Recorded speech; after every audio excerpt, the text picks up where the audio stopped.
Would you start by telling us where you grew up, under what circumstances, and what your parents were like, and your childhood?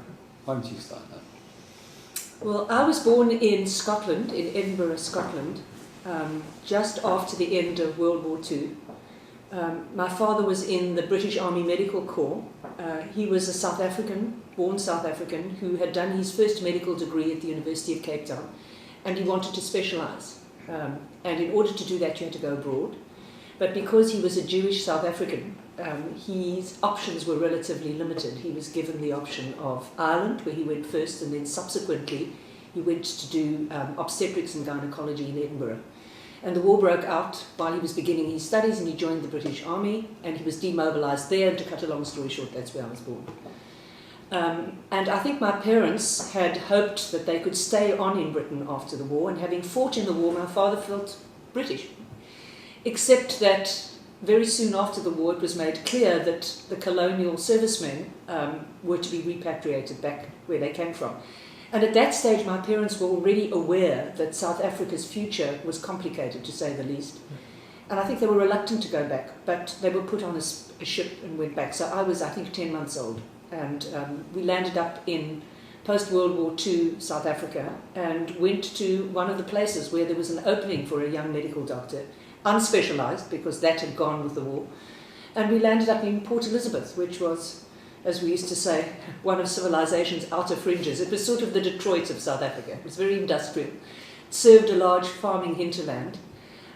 It was pretty provincial, and it was a strange place to go up, of course highly segregated, but it was close to, because of this industrial kind of periphery, it was close to quite an active black community involved in various forms of unrest during the time I grew up in the early 50s and so on. So it was an interesting place in many ways, but peripheral.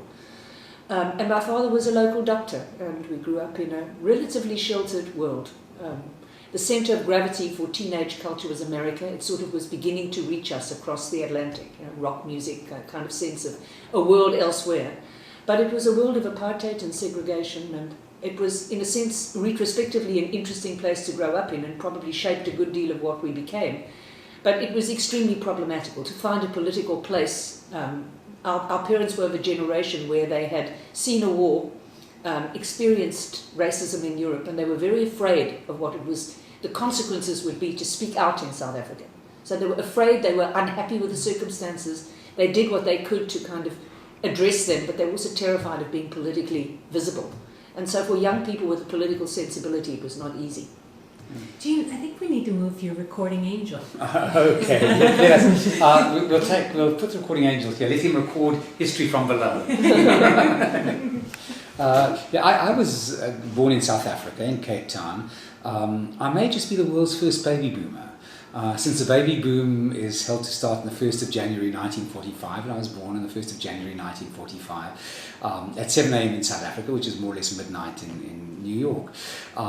Midnight's child. I was a midnight's child. My parents, my mother's family, classical Jewish Lithuanian background, like many anthropologists from South Africa. My father's family was from the Ukraine, emigrated to England, and during the Depression of the 1890s in England, went as a labourer actually with Rhodes's Pioneer Column to what was going to become Rhodesia in the employed British South Africa Company. Eventually also landed up in Cape Town. My parents grew to adulthood during the war, very much in the penumbra, the very dark penumbra of the Depression of the 1930s, and of course the Holocaust, of which they were acutely aware, and as Jean says, very afraid, because it visited South Africa in the form of the rise of the First National Government in 1948, whose first Prime Minister, D.F. Malan, was quoted as saying that had the Axis powers won the war, the final solution would have been applied in South Africa. So they grew up in in the wake of a fear of anti-Semitism, deeply closed Jewish community, and very, very Zionistic. And I grew up in Cape Town in an environment which really was, as you were saying, the height of the dark years of apartheid. Very violent society, was radicalized, as many people were in our generation, by the Zionist socialist movements, which were more socialist than they were Zionist at that time. At least the youth movements were. The adult movements were more Zionist than anything else. But where a lot of South African scholars actually got their training in basically leftist social theory. There was an interesting aspect of the story, and that was that there was a real gender disparity in the way in which white middle classes responded to the circumstances. Both of our mothers were much more radical than our fathers. Very much so. The fathers had the sense they had to be breadwinners, they had to put their shoulders to the wheel. They didn't like the circumstances of the politics in which they lived. And my father, who was a doctor, used to run what were called pro-deo clinics for down in the African hospitals that were under doctors and so on. And he did his bit. But they were, and they would fulminate about politics and so on, but they didn't really want to draw attention to their protest. But the mothers didn't want us to be involved. This was taken as an embarrassment to them personally. But the mothers were much more. Now, my mother actually was born a Lutheran, and she converted to Judaism. But because she came from a German family, she had an aptitude for learning Yiddish, and she had roomed in London during World War II, where she had been before she married my father, with an old Jewish woman, and she spoke Yiddish perfectly. She had a wonderful sense of the idiomatic use of the language. And when we went back to this very small town, this was Port Elizabeth, on the periphery of everything that had happened in the world, she got herself involved doing things, both working with the local elderly Jewish community. Many of them were German refugees who spoke Yiddish, and the old ladies would always ask for her. But what was more significant was that, unlike your mother, who was a Zionist socialist, my mother was in that part of the Jewish community that believed that you started with political work at home. And they went into the townships in this big industrial city and ran soup kitchens and night schools and so on, and many of them got into political trouble, and there was constant friction between the fathers who would say, don't draw attention to yourself, you know what's going on in Europe, we're Jews here, we're not secure, there but for the grace of God, just draw in your horns. And the mothers saying, I would come home from school and there would be no lunch, and my mother would say, somebody came to the door who's hungry, you've got plenty to eat, your food is gone, tomorrow there'll be food. There was a sense in which they were much more engaged in the immediacy of the circumstances. And the gender difference was very strong, actually. And that was true in many communities. Nadine Gordimer has that wonderful story, The Chip of Glass Ruby, which is about the Indian community, where there was a similar sense of the obligation of the fathers to work within the system because they had to put food on the table. And the mothers having that sense that they couldn't bear it. And they saw it often through domestic labour, through the conditions of their own domestic servants, the connection with women who used to come and beg in the streets, who obviously couldn't feed their children, and there was a real sense of empathy. But there's another side that's actually from an anthropological point of view, because this community was deeply tied or produced into the anthropological community a lot of people. My father was in the furniture trade. He was a small trader. 2 blocks away was my Fortis's brother selling the same object, furniture as well. Oh yeah, absolutely. Isaac Shapira, who later became our teacher. Inland traders. Inland traders, same area where Jean's family were. When he moved to Cape Town, he spent his weekends away from school with their family. Until the day he died, he constantly asked after Jean's uncle, who lived 3 blocks away in London, though they never interacted. It's really strange. But there was this very strong connection of South African, most of them Jewish, but South Africans who went into British anthropology and became, every time we saw Maya Fortis, his first question was, well, what's the news of the furniture trade in Cape Town? And even into the next generation, David Lamb comes from a similar kind of family. But, it was a case of being, in a way, the dominated fraction of the dominant class, right? Is that kind of displaced elites, which is what anthropologists often were. And on the colonial fringe, I think. And that's where anthropology, when we went to university, as first-year students, I always say, I had no idea what I wanted to do. So in the first year, I did courses that started with A. I did Afrikaans, archaeology and anthropology, and I thought I'd move Art to be the history, next and art year. history. Art history. Actually, Jean was planning on finishing her BA in 2017 with zoology. But in the anthropology classroom, and with Monica Wilson, the late lamented famous anthropologist in One of Southern the Africa, greats of the generation, actually. this was the only place where you actually saw some kind of reflection of the fact that you were living in Africa and that African society and African knowledge had something to teach the world, right? And it was an extraordinary experience because in your English literature classes, you were taught English literature. There were no writers in Africa that were worth mentioning, even in South Africa there weren't. But there was something about, and there was a resonance. And again, our first teacher, Monica Wilson, was a woman whose husband, Godfrey Wilson, had committed suicide under difficult circumstances in Zambia as a conscientious objector during the war. And she was a woman, and her whole relationship to South Africa on the one hand and ethnography on the other was very much formed by that generation and their experience in this place. So it was a very interesting set of interconnections. It was. They were also deep. Monica Wilson herself was deeply liberal. In fact, it's now because there's an industry in South Africa writing Monica Wilson's biography, and she turns out to be a very interesting character.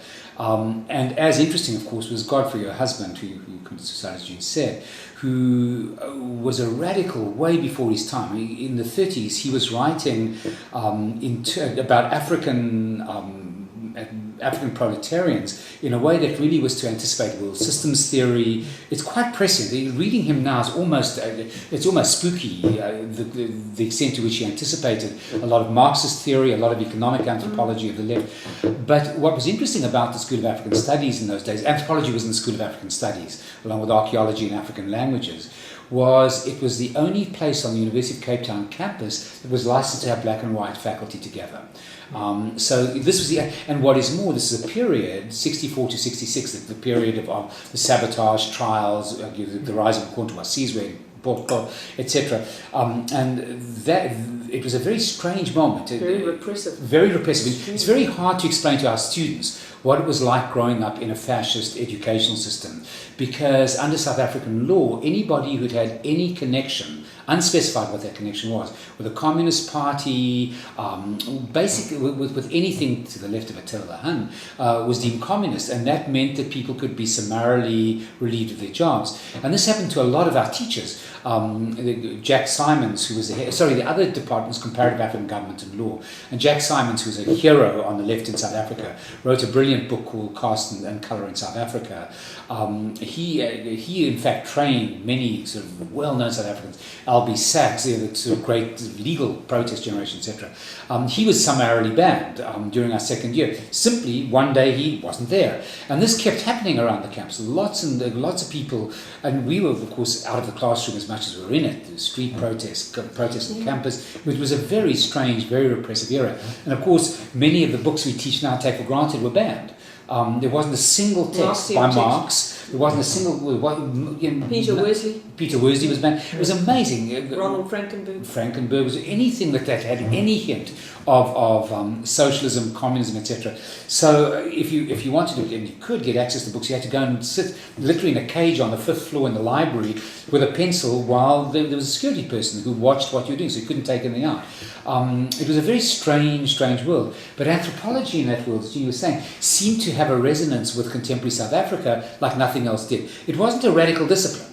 But it created a space in which one could think radical thoughts and from which one could ask questions about the nature of South African society, which was almost impossible anywhere else. Monica Wilson already in 1951 had written a paper called Which Beliefs in Social Structure, which was published in the American Journal of Sociology, and it was a brilliant insight. It was structural functionalist and as insightful as anything, comparing two African societies around the different idiom of which beliefs. But the end of it was a direct reference to McCarthyism in America.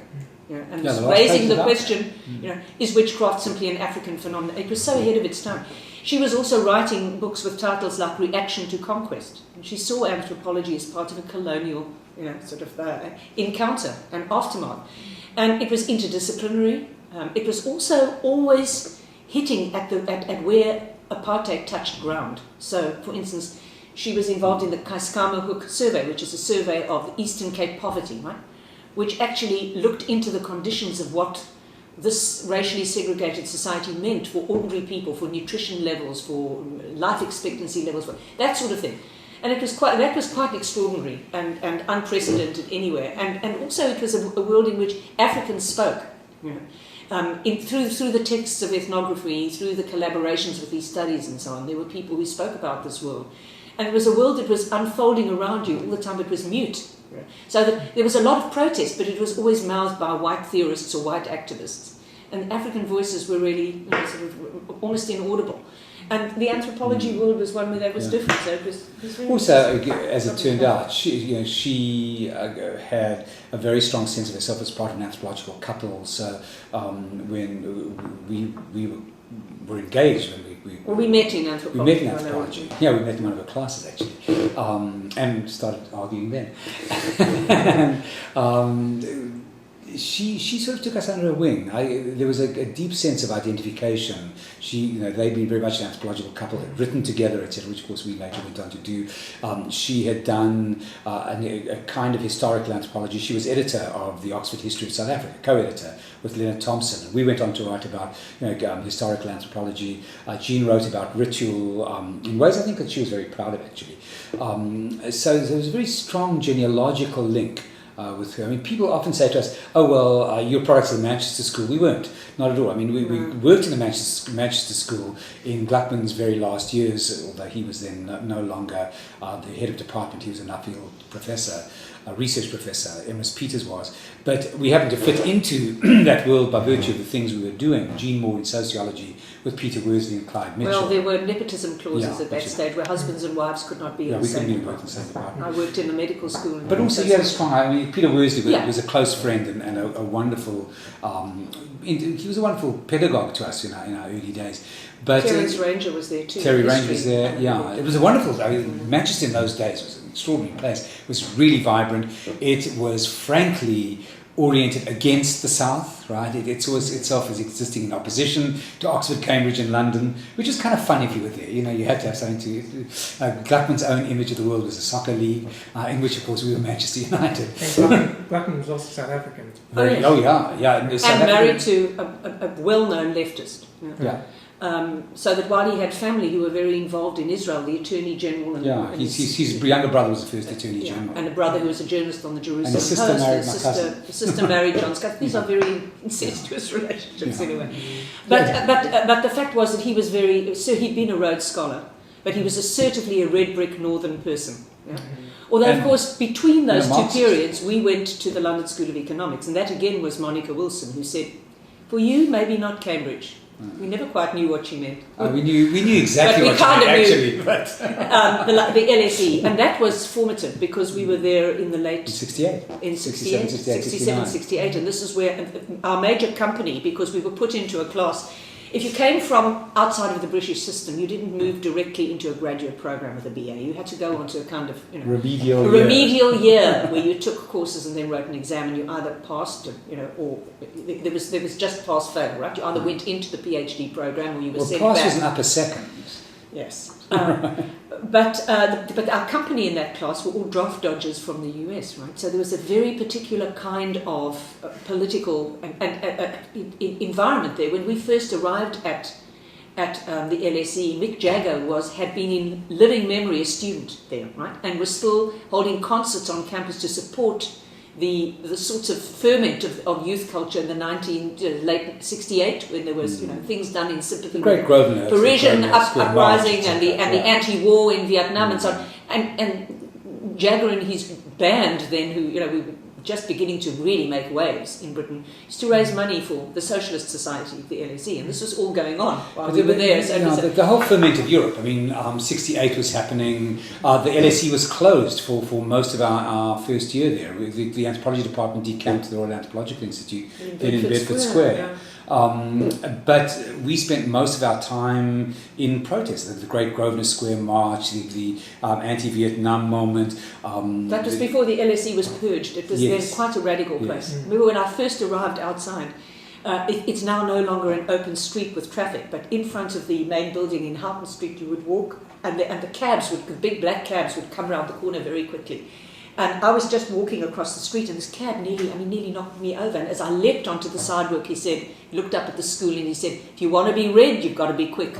We were literally playing chicken with the students who all seemed to be, Yeah, if only. Members of the left but they were very interesting. Those are the moments also that anthropology, for the first time, was developing arguments about colonialism.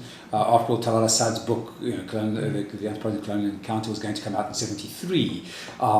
But a Marxist anthropology was beginning to identify itself, which it hadn't before. And as former colonials, as Jean said, this is very much the sort of Alberto Memmi moment, where you are the dominated fragment of a dominant class. But you do understand, but by that token, you do understand that you're not British, you're not Black African, you're caught in this strange middle ground. Yeah, there were these weird.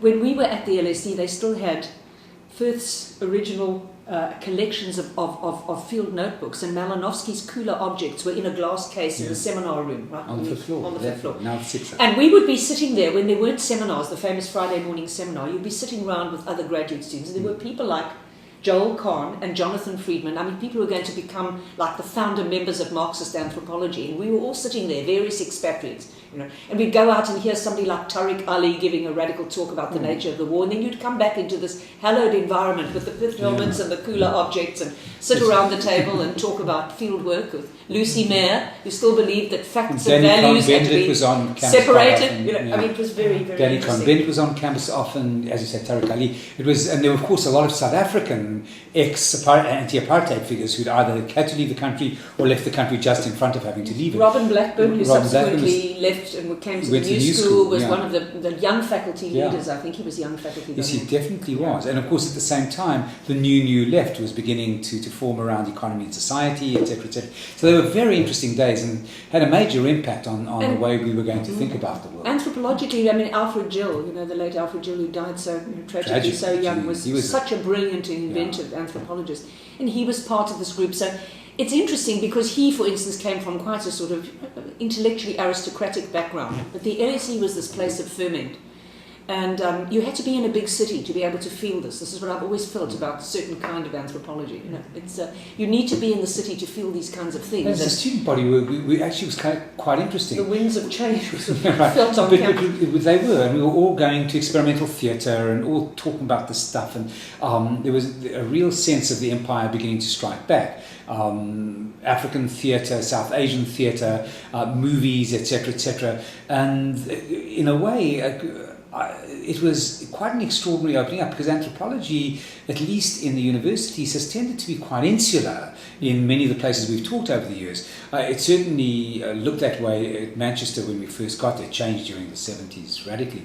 African studies was always a little different. Yeah, but this had a real sense of engaging with London, which of course was in its own 60s fluorescence in an extraordinary way, and that certainly was going to affect what we later did. Yeah. By the time you arrived at Manchester, were you already pretty clear that you were going to be doing field research in South Africa? We'd already done it. We went from the LSE. Yeah. And again, it was Monica Wilson who smartly said to us, if you want to do field work in South Africa, work near a border, because you can't really do field work under apartheid conditions. You will eventually be thrown out. Which we were. So work somewhere where people straddle a border, and it'll be interesting because you can look at the same sort of cultural legacy under two different kinds of state formations. She was extraordinary, and that's exactly what happened. And that's what we did. And in fact, she said to us, ask Shapira, who became my supervisor. He became your supervisor later, for a peculiar reason. But he was about to retire. But he managed to get us a research permit, which was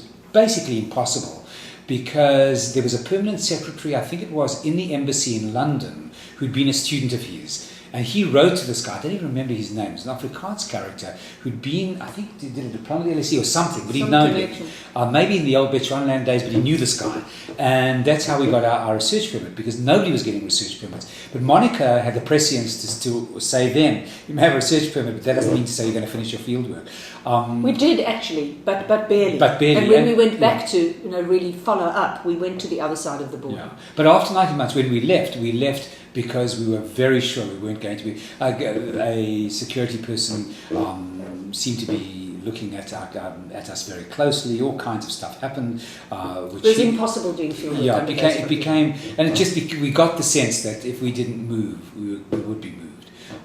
In fact, but you were also putting people that you spoke to. It was incredibly difficult to do, and we, it brought you very close to people. I mean, we are still in touch with friends that we worked with there who are our own age. Botswana, local teachers, intellectuals involved in underground politics, and their children, whom we still see. We're now in touch with our children. Right. So it's been a long connection, delay, but it was very difficult. But we were lucky in one respect. We had 2 or 3 members of the white community. One who had been a former Sharpeville detainee who ran the local paper, a man called Joe Podbury, who's recently died, whose sister actually is a very famous South African who was basically forced into exile, and a man called Bruce Little who ran the local pharmacy. And they told us what the police were asking about us and things like that, especially Bruce Little. Remember, he would tell us what was being said and so on, which helped us a fair bit. Also, Simon Roberts, who was at the LSE and with whom I subsequently wrote both papers in the book, who was in the Attorney General's office just after independence in Botswana, had access to ways of moving material. And we actually gave him our field notes, and he looked after them because we were always afraid that they would be taken, etc.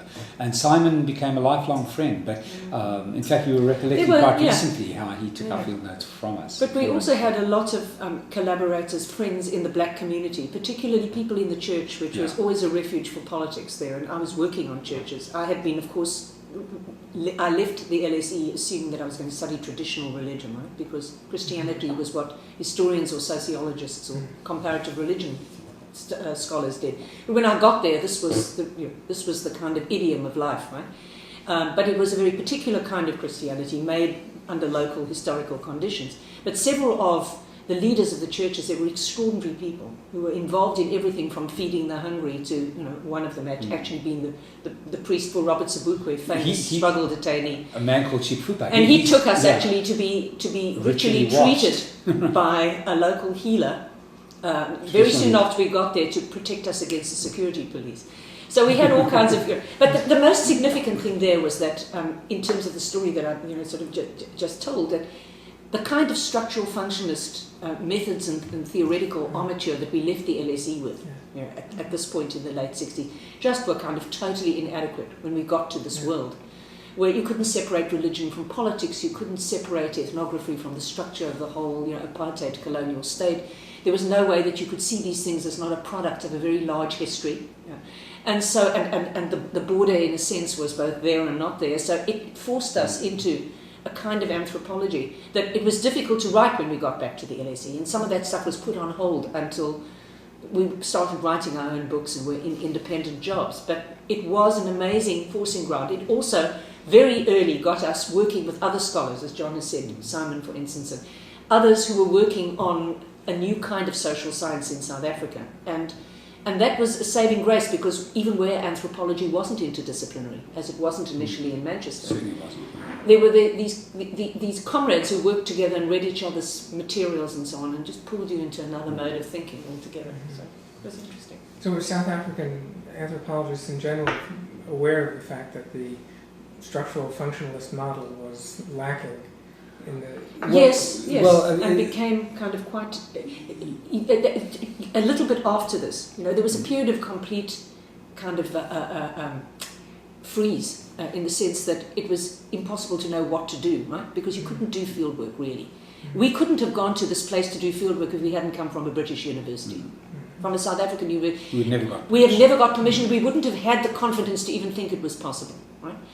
But it's very soon after this period, what happened was that those who actually felt that anthropology had to somehow make itself relevant to this world began to read social history and began to do what was kind of sort of political economy, Marxist social history, kind of E.P. Thompson-inspired type of history out of people like Sheila Marx and then Terence Ranger, and then a new history school of the history workshop. That's right. I mean, anthropology in the later apartheid years was eclipsed by social history, and even we were drawn into the social history world. I mean, we taught this Africanist, it was history and anthropology seminar with Ranger, who became a close friend of ours, close colleague in Manchester.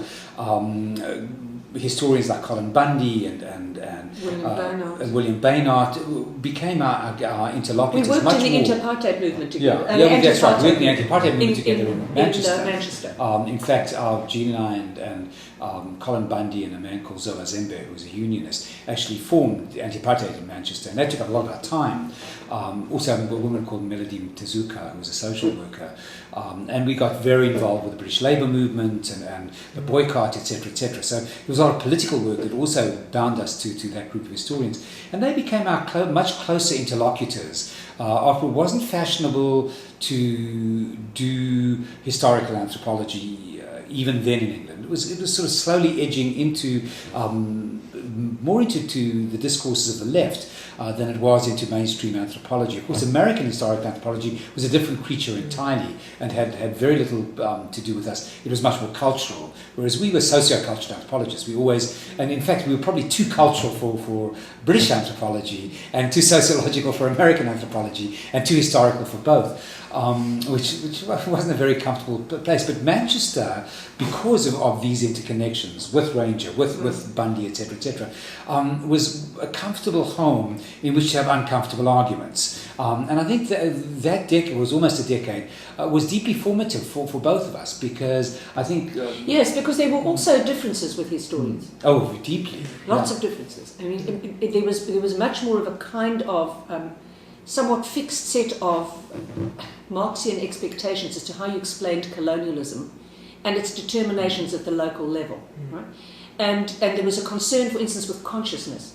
And we already then were working with models that were, they didn't assume that everything that people thought and that motivated their worlds were about consciousness. I started to read Foucault at this point because I was working in medicine and religion, and I got very interested in forms of embodiment and subjectification, and And so there were interesting tensions there about the degree to which ethnography could generate truths that were not simply written in the blueprint we'd have of a kind of assumption of colonialism unfolding and colonial capital and racial capital unfolding and so on. That was there, but we were also very interested in what was particular about the African scene, right? And the South African scene, and about the local reactions to proletarianization, but also, and what that meant for kinship and these kinds of things. Exactly. I mean, that last one is critical. I mean, I remember having a monumental argument with some of our very close friends on just this, where they'd say, well, that kinship stuff, that's all superstructure, that's what anthropologists do.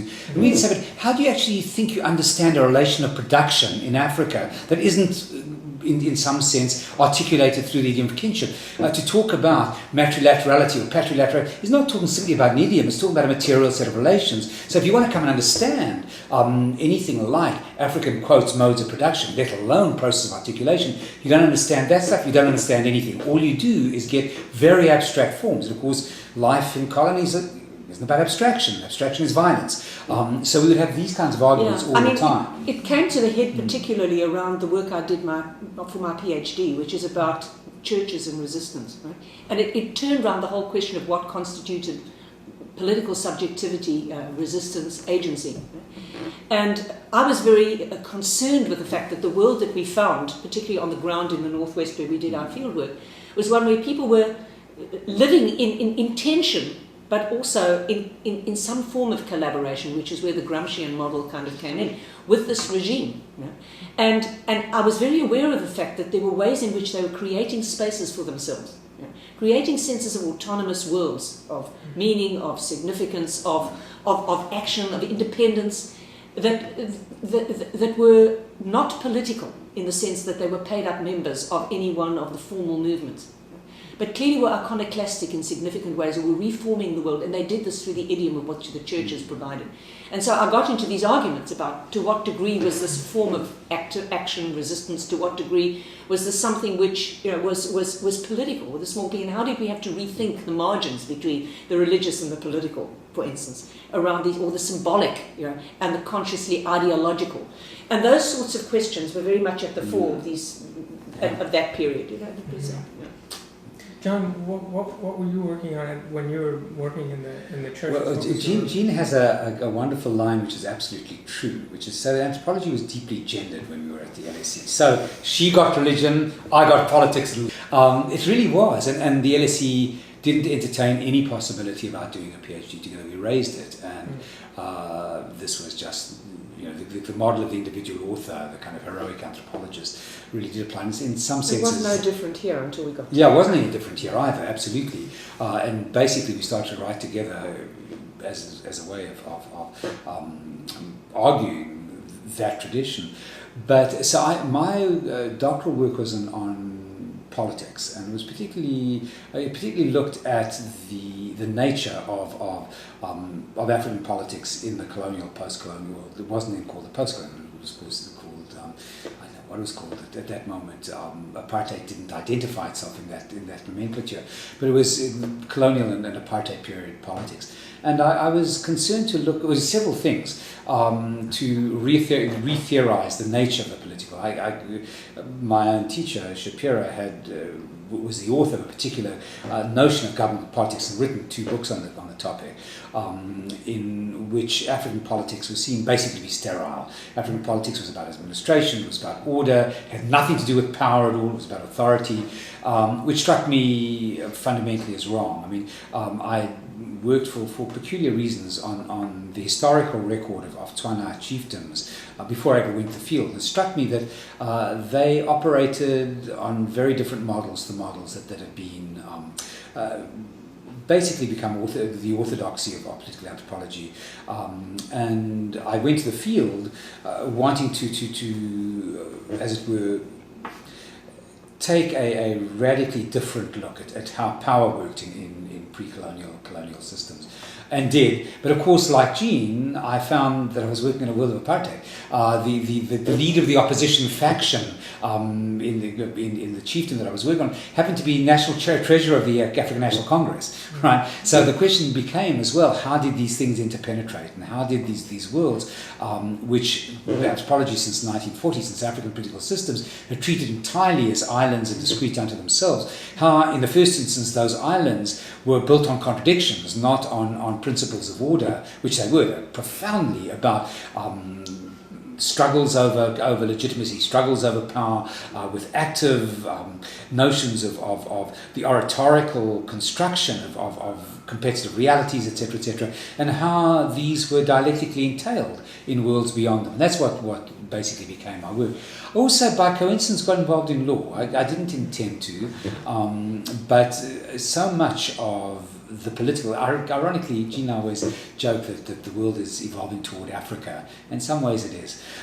Many ways it is, actually. But one of the things that we see now in world politics is a kind of judicialization of the political. Most political disputes, contestations have graduated into the law courts. Well, this was always the case among Tswana, right? And indeed many African polities, where a lot of what we take to be political forms of contestation occur through and in the language of legalities. And so I got interested in this and landed up, again, through an intervention of Shapiro, writing a couple of papers with Simon Roberts, which led to a book, and led to a sort of secondary life in the study of the law. Now Shapiro was he was quite a straightforward ethnographer, very rich. Did he remain in your... Very much so. Yeah. Until he died. Absolutely. He read every word we wrote. He was Shapiro was an amazing interlocutor. I mean, for a start, he had an encyclopedic grasp of Africa. I mean, I don't think, did we ever find anything he didn't know? I mean, he seemed to know everything. Even until the day he died, he never forgot a damn thing. You'd write a paper and you'd say, well, remember that paper you wrote 25 years ago? You said something different. Why? It was very embarrassing. But he was extraordinary. The last of our work that he read, I think, other than, interestingly, the essay introducing his photographs, which was the very last thing he saw before he died, of our writing, was Revelation Revolution. And he read through those 2 volumes with a fine tooth comb. Amazing amazingly precise comments on our footnotes. You'd say, footnote 241, you've translated this as this. You could translate it as something else. Why don't you think about it, kind of thing. And, as he got older, his handwriting got more and more. But we remained in contact. We were always the families were interconnected, Yeah. and we would always visit him when we went to London. And he lived in the same room since 1948. He died in that same room. No, he moved just before he died. They moved him down to the corridor below, Exactly. but it was the same section of the same hotel in London that went through many instantiations, from being a kind of, sort of for kind of gentlemen scholars to a place which became a kind of glitzy, sort of, not quite a hot pillow joint, but almost, with this one protected corridor where these elderly people live. And his world became more and more contracted, but he kept in contact through various connections with the entire Southern African anthropological world. And everybody was anybody went on pilgrimage, and you would call him and he would say, he always drank whiskey throughout the day and night, and he would tell you what to bring, and ham sandwiches and white bread, and you brought it, and at a certain hour you knocked and you came in. Of the first 20 years, you more or less knew. And you would spend, but you always had to do him the courtesy, and then he would relay the gossip of what was going on in this large diaspora, and then you would tell him what you were doing. You and your students, and students of ours went to see him and so on. But he remained, it's interesting, you were right, he was a kind of militant, almost as being put it, theoretical empiricist. But he was a very interesting person along with us, because there were certain things he rejected early on. And that is what's so interestingly connected to the style of his photography. For him, photography at one level was just another extension of the clarifying, purifying, political, empirical eye. Right? But at the same time, it was an unblinking gaze, and he was very suspicious of people who were eager to create kind of models that were based on exclusion. He was very, very suspicious of the overly systemic structural functionist notions of tradition, for instance. And in his writing and in his photography, the world of the surrounding colonial labour market, for instance, the impact of a depression-era Southern Africa on local peoples always bled in. Right? And so there was a sense that the empiricism was a form of critical watch, as it were, on certain sorts of flights of theoretical fantasy. He was very uncomfortable with theory. To him it was a mode of dishonesty. But along with that went a view that was very open to the idea that these were hybridizing, dialectically sort of entailed worlds, that in fact, that you had to understand the nature of migrant labour, that Africans were writing letters and they were learning to operate with new genres, and that they were entailed in complicated ways with colonialism. And there was a small eye for detail. He would keep the stock records of colonial traders, so that when we went back and tried to trace the life of the commodity as one of the ways of thinking about the colonization of life worlds among the Tswana, Shapiro had kept all of these things. Yeah.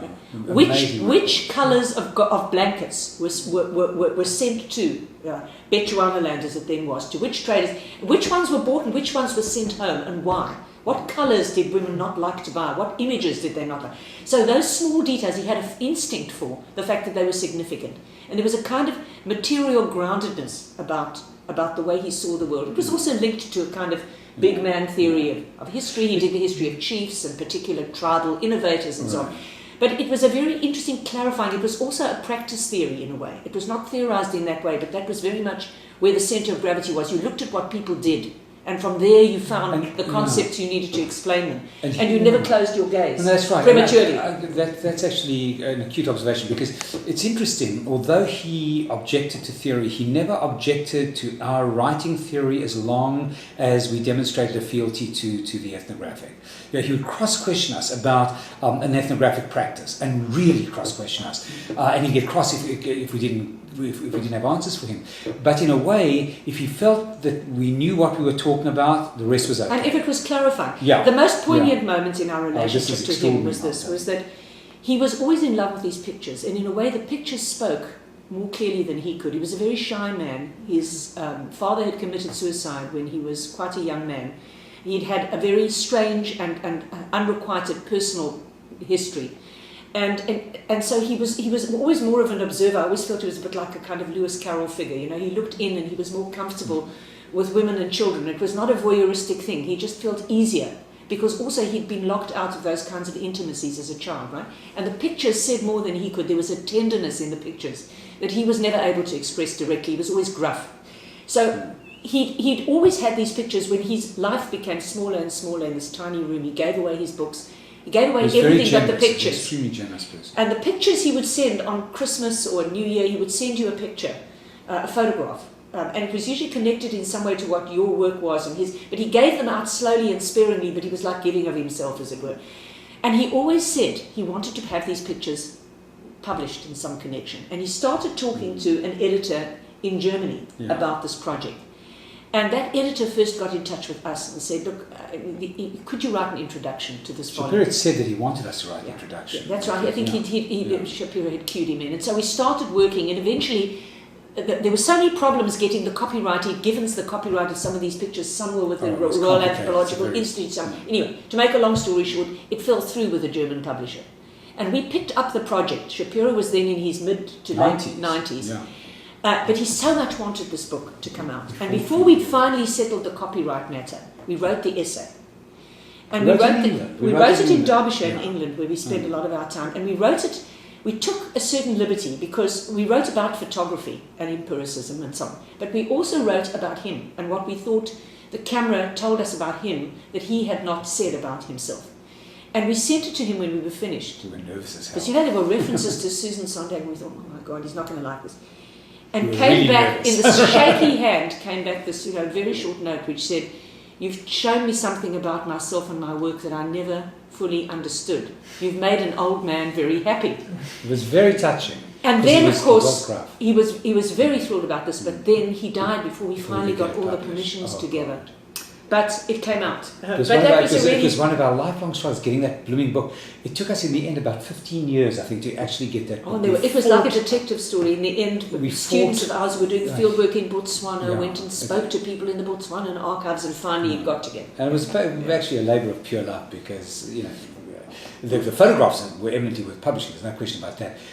But when I look back over it, had we known, I think, what it would take to do it, we never started. It was an enormous battle, and it turned out that nobody was, well, in the end, the RAI was very helpful, but there were so many obstacles in our way along the way, it was awful. But that moment made it all worthwhile. It was really, really poignant.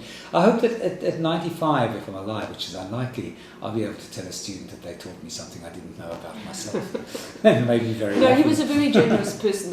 Strangely ungenerous in some ways and very generous in others. He could be, it could be very difficult. Yeah. But the one thing that I think is important, as far as we were concerned, is that in respect of our work, it from the start gave us an enormous sense of respect for the ethnographic detail.